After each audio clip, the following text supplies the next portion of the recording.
জয় হিন্দ, বন্দে মাতরম। বন্ধুরা, আজ একটা ছোট্ট ভিডিও নিয়ে তোমাদের সামনে এলাম।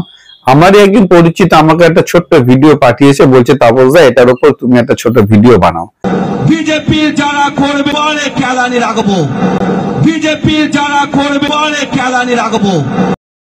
আমরা এতদিন ধরে কি দেখেছি? দুয়ারে সরকার, দুয়ারে রেশন, দুয়ারে চাকরি। না না না না, দুয়ারে চাকরি পাইনি আমরা। দুয়ারে চপের দোকান পেয়েছি, দুয়ারে রেশনও হয়েছে, দুয়ারে মানে ঝালমুড়ি টুলি এসবও হয়েছে, কিন্তু দুয়ারে চাকরি হয়নি। এখন একটা নতুন প্রকল্প তৃণমূল চালু করেছে, সেটা হচ্ছে দুয়ারে কেলানি। তৃণমূলের একজন নেতা খোলা মঞ্চে তিনি ভাষণ দিচ্ছেন মাইক হাতে, যে বিজেপি যারা করবে তারা কি বলছে, দুয়ারে কেলানি প্রকল্প চালু করবে। কেলানি মানে মার।